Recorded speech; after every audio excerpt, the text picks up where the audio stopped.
മത്സര പരീക്ഷകളിലെ ക്രമക്കേടുകളിൽ വിദ്യാഭ്യാസ മന്ത്രിയുടെ രാജി ആവശ്യപ്പെട്ട് കോക്രോച്ച് ജനതാ പാർട്ടിയുടെ പ്രതിഷേധം ഡൽഹി ജന്തർ മന്ദറിൽ തുടങ്ങി. ജീവനൊടുക്കിയ നീറ്റ് പരീക്ഷാർത്ഥികളുടെ ചിത്രങ്ങളുമേന്തിയാണ് പ്രതിഷേധം. ജന്തർ മന്ദറിൽ കനത്ത സുരക്ഷ ഏർപ്പെടുത്തിയിട്ടുണ്ട്.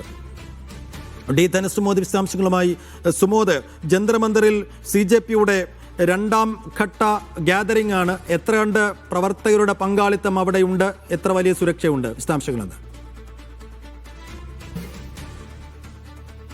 സൈഫുദ്ദീൻ, സമരം 1 മണിക്കാണ് ആരംഭിക്കുന്നത്. പക്ഷേ അതിൻ്റെ വിവിധ ഭാഗങ്ങളിൽ നിന്നും വിവിധ സംസ്ഥാനങ്ങളിൽ നിന്നുള്ള ആളുകൾ ഇപ്പോഴും എത്തിക്കൊണ്ടിരിക്കുകയാണ്. കനത്ത സുരക്ഷയാണ് ഇവിടെ ഏർപ്പെടുത്തിയിരിക്കുന്നത്. നമ്മളിപ്പോൾ ഇവിടെ കാണാം, സുരക്ഷാ ഉദ്യോഗസ്ഥർ, വനിതാ ഉദ്യോഗസ്ഥർ ഉൾപ്പെടെയുള്ളവരുണ്ട്. ഇത് സൈഫുദ്ദീൻ, ഇതൊന്ന് ശ്രദ്ധിക്കണം. കാര്യം ഈ CCTV ക്യാമറകൾ നേരത്തെ ഇവിടെ ഒന്നും സ്ഥാപിച്ചിരുന്നില്ല. കാരണം ഇവിടെ നമ്മൾ കടന്നു പോകുമ്പോൾ പോലീസ് ഏർപ്പെടുത്തിയ പ്രത്യേക ക്യാമറാമാൻമാരുണ്ട്. അവർ ഓരോരുത്തരെയും പ്രത്യേകം ഫോട്ടോ എടുത്തും കൃത്യമായ ഒരു ദൃശ്യം പകർത്തിയതിനു ശേഷമാണ് അവർ കടത്തിവിടുന്നത്. കാരണം ഏതെങ്കിലും തരത്തിലുള്ള ഒരു പ്രശ്നങ്ങളിലേക്ക് കടക്കുകയാണെങ്കിൽ ഓരോരുത്തരെയും കൃത്യമായി ഐഡന്റിഫൈ ചെയ്യുക എന്ന ഒരു ലക്ഷ്യത്തോടു കൂടിയാണ് ഈ തരത്തിലുള്ള സമരം ഇന്ന് നടത്തുന്നത്. സമരം കഴിഞ്ഞ തവണത്തേക്കാൾ വലിയ തരത്തിലുള്ള ഒരു ആസൂത്രണ മികവ് ഇന്ന് കാണാവുന്നതാണ്. കാരണം നമ്മളിപ്പോൾ ഈ കാണുന്ന ഈ വേദിയിലാണ് ഇപ്പോൾ സമരം നടത്താനായിട്ട് ഉദ്ദേശിച്ചിരിക്കുന്നത്. പല ഭാഗങ്ങളിൽ നിന്ന് ആൾക്കാർ ഓരോരുത്തരായി ഇപ്പോൾ എത്തിക്കൊണ്ടിരിക്കുന്ന ഒരു കാഴ്ചയാണ് നമ്മൾ കാണുന്നത്. ഇപ്പോൾ ഇവിടെ ഈ സമയത്ത് എത്തിച്ചേരുന്നതിൽ കൂടുതലും ഒരു സ്പെഷ്യൽ ബ്രാഞ്ച് പോലീസ് ഓഫീസർമാരാണ് പല സ്ഥലങ്ങളിലുള്ളത്.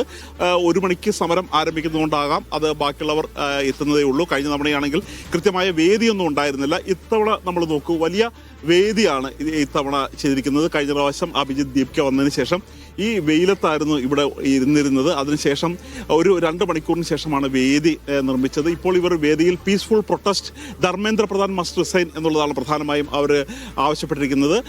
പാറ്റ സമരത്തിലുള്ള ചിത്രങ്ങളുണ്ട്. അതുകൂടാതെ കോക്രോച്ച് ജനതാ പാർട്ടിയുടെ ഒരു ഭാഗത്തും മറുഭാഗത്ത് മഹാത്മാഗാന്ധിയുടെയും ഡോക്ടർ BR അംബേദ്കറുടെയും ഉണ്ട്. ഇതിൽ എടുത്തു പറയേണ്ടത് മറ്റൊരു കാര്യം, ഇൻ മെമ്മറി ഓഫ് എന്ന് പറഞ്ഞ വലിയ ഒരു ബോർഡ് ഇവിടെ സ്ഥാപിച്ചിട്ടുണ്ട്. ഈ ബോർഡിൽ ആത്മഹത്യ ചെയ്ത കുട്ടികളുടെ ചിത്രങ്ങളാണ് വെച്ചിരിക്കുന്നത്. ആകാംക്ഷ ചതുർവേദി ഉൾപ്പെടെയുള്ളവർ നമ്മൾ പല സമയത്തായി റിപ്പോർട്ട് ചെയ്തതാണ്. ഈ നീറ്റ് പുനഃപരീക്ഷ നടത്തി കഴിയുമ്പോൾ അതിൻ്റെ ഒരു സമ്മർദ്ദം താങ്ങാനാവാതെ ആത്മഹത്യ ചെയ്ത വിദ്യാർത്ഥികൾ അവരുടെ ഒരു ഓർമ്മ ചിത്രങ്ങൾ സ്ഥാപിച്ചുകൊണ്ട് പ്രധാനമന്ത്രി ഇതിനകത്ത് മറുപടി പറയണം. പ്രധാനമന്ത്രി എത്രയും വേഗം ചെയ്യേണ്ടത് ധർമ്മേന്ദ്ര പ്രധാനെ പുറത്താക്കുക എന്നുള്ളതാണ്. അത് ചെയ്യാത്തടത്തോളം കാലം ഈ സർക്കാരിന് തന്നെ ഈ അധികാരത്തിൽ തുടരാൻ ഒരു തരത്തിലുള്ള ഒരു ധാർമ്മികതയും ഇല്ല എന്നുള്ളൊരു കാര്യമാണ് പ്രധാനമായും ചൂണ്ടിക്കാണിച്ചിരിക്കുന്നത്. വലിയ തരത്തിലുള്ള ഒരു ഓർഗനൈസേഷൻ്റെ ഒരു ഭാഗമായിട്ട് തന്നെ അവർ പല വോളണ്ടിയർമാർ ഇത്തവണ ഉണ്ട്. കാര്യം കഴിഞ്ഞ പ്രാവശ്യം ഏത് വോളണ്ടിയർമാരാണ്, ആരാണ് സമരത്തിലെത്തുന്നത് എന്നുള്ളൊരു കാര്യം കൃത്യമായി അറിയാൻ കഴിയാത്ത ഒരു സാഹചര്യമായിരുന്നു ഉണ്ടായിരുന്നത്. ഇപ്രാവശ്യമാണെങ്കിൽ കൃത്യമായ ഒരു ഡ്രസ് കോഡ് കൂടി തന്നെയാണ് ഈ വോളണ്ടിയർമാരെ നിയോഗിച്ചിരിക്കുന്നത്. അങ്ങനെ ഏതാനും മണിക്കൂറുകൾക്കുള്ളിൽ തന്നെ ഇവിടെ ശക്തമായ സമരം ആരംഭിക്കും എന്ന് തന്നെയാണ് ഈ CJPയുടെ ഭാരവാഹികൾ നമ്മോട് പറയുന്നത്. യെസ്, അപ്പോൾ ജന്തർ മന്ദറിലേക്ക് പാറ്റകളുടെ രണ്ടാമത്തെ വരവാണ്. ഇക്കുറി എന്ത് സംഭവിക്കുമെന്ന് കാത്തിരുന്ന് കാണാം. 1 മണിയോടുകൂടിയാണ് പരിപാടി ആരംഭിക്കുക.